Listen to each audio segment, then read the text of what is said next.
going on, everyone? Welcome into a mailbag edition of Falcons Today. I'm answering questions that were asked during our live show, which airs every Thursday at 5 p.m. Eastern. So come hang out with us next Thursday if you have a question you want to ask. Our first question on today's show comes in from Corey33 asking, should the Falcons trade for James Bradberry? There have been some trade buzz and talk surrounding the Eagles' corner after honestly, just a disastrous 2023 season. If you don't know much about James Bradberry, I can probably condense it into just one game for you. The Eagles, Seahawks, Monday Night Football game, Drew Lock comeback, where he threw to James Bradberry's side of the field every single play and drove down the field and got a game-winning go-ahead touchdown.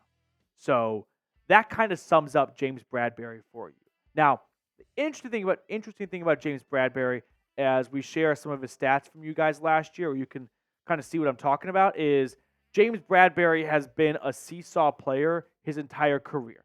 Down 1 year, up the next. Down 1 year, up the next. Like, James Bradberry was really good for the Eagles 2 years ago, up until a holding call in the Super Bowl, but he was awesome all season long up until that exact moment.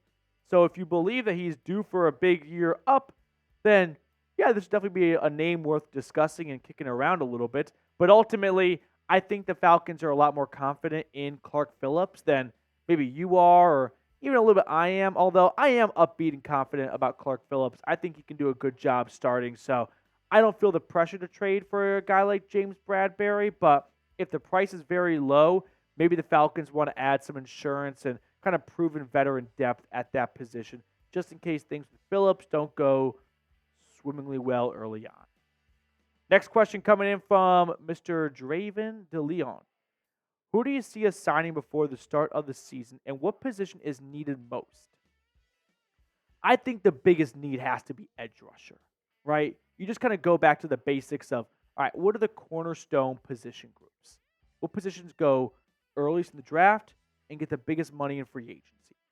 Quarterback, edge rusher, wide receiver, offensive tackle, corner. So they definitely don't need another quarterback. They don't need an offensive tackle. They could use some help at cornerback. They can use some help at wide receiver, but they need some help at edge rusher.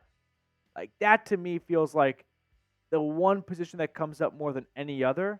Now, the issue is I don't think there's many quality edge rushers out there at all, which might kind of deter the Falcons from adding an edge rusher. So I'll toss in a sneaky wide receiver. I think the Falcons are going to be a very pass-happy offense this year. And they've got two good receivers in Drake London, who's awesome, and then Darnell Mooney.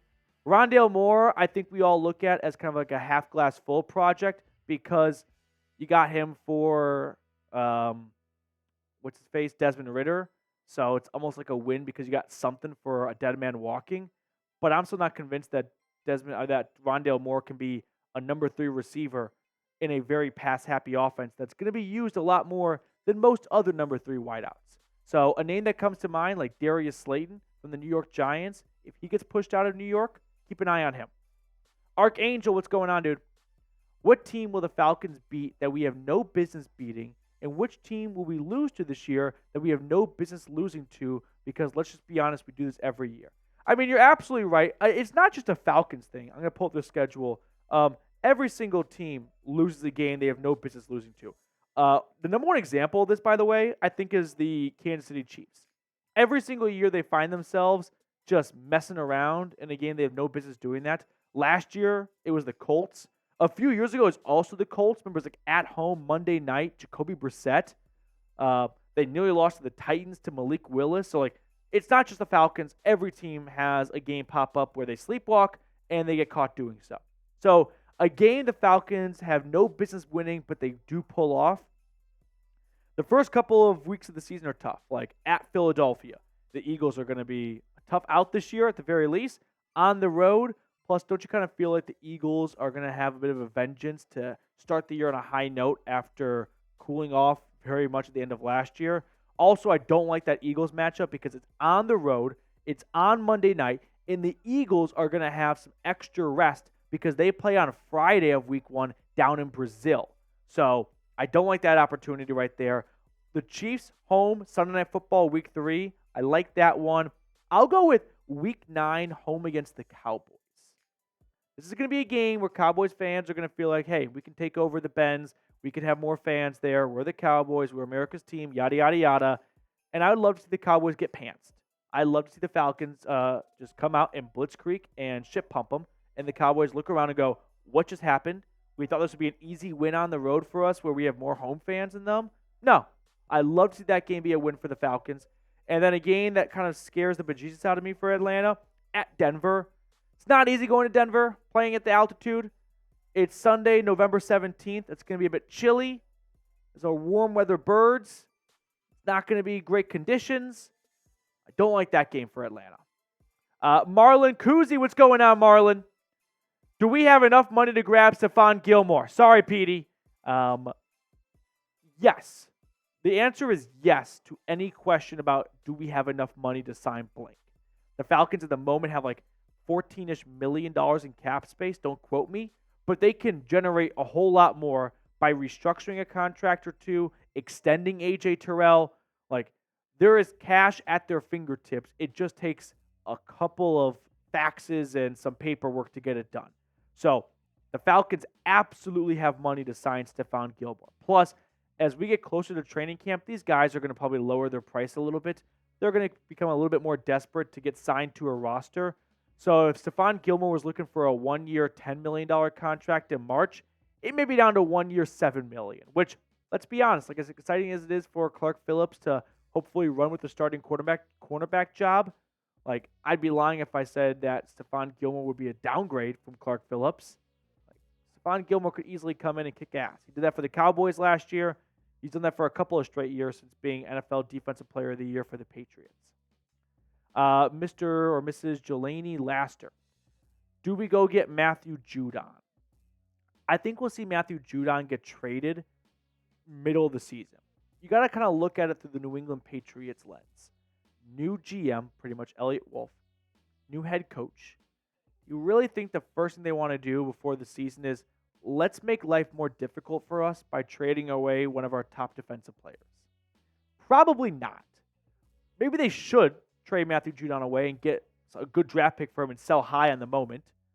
But my guess is they are going to want to bet on themselves. They're going to want to prove everyone wrong and prove that this Patriots team can overachieve expectations. And they're probably not going to want to make life more difficult for themselves by trading away one of their top pass rushers. Now, if Bill Belichick was still the head coach and felt like he wasn't going to be going anywhere depending on how this upcoming season went, maybe he would think with a little bit more of his brain than his heart and go like, yeah, let's do what's best for the team, and that's getting a good draft pick for Judon. But I don't think we're going to see a first-year head coach and GM combo do that with their top edge rusher.